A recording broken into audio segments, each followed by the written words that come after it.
Valérie. Bonjour Karine. Le grand-père de ma cliente vient de décéder.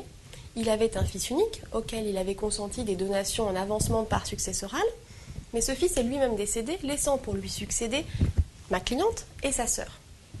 Le grand-père en question avait institué sa compagne en tant que légataire universel. Ma cliente et sa sœur s'interrogent aujourd'hui sur les droits qu'elles ont sur la succession de leur grand-père. Est-ce que vous pouvez nous éclairer, Valérie ? En vertu des dispositions de l'article 734 du Code civil, les petits-enfants, comme les enfants, sont considérés comme des héritiers du premier ordre.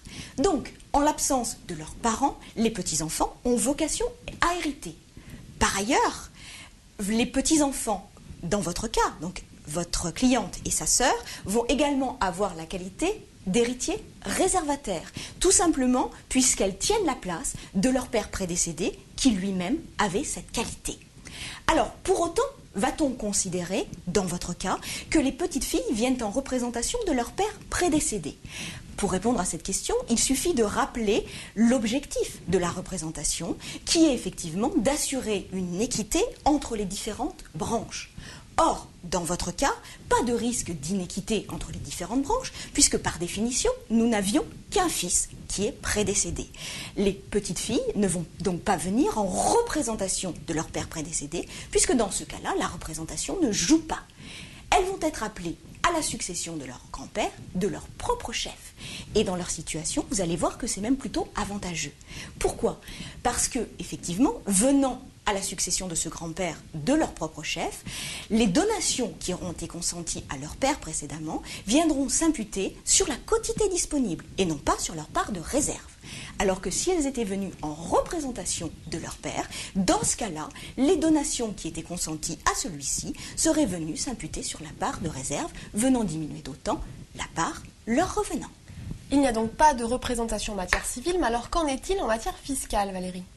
Alors, au plan fiscal, il faut bien voir que l'article 779I du Code général des impôts prévoit un abattement qui se monte depuis le 17 août dernier à 100 000 € au profit des enfants. Cet abattement, en présence effectivement du décès d'un des enfants, a vocation à se répartir entre ses propres enfants en fonction de la dévolution successorale. Or, nous avons vu tout à l'heure que dans le cas de votre cliente, la représentation ne s'applique pas. Donc cet abattement de 100 000 € n'aurait normalement pas lieu d'être réparti entre votre cliente et sa sœur. Elles devraient uniquement pouvoir prétendre, étant donné qu'elles viennent à la succession de leur propre chef, à l'abattement classique de 1 594 € entre grands-parents et petits-enfants.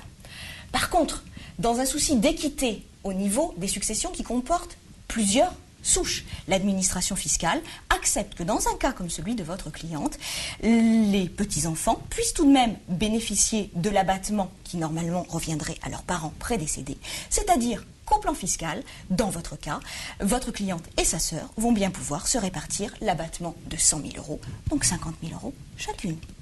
Très bien, merci beaucoup Valérie. Merci Karine. À bientôt. À bientôt.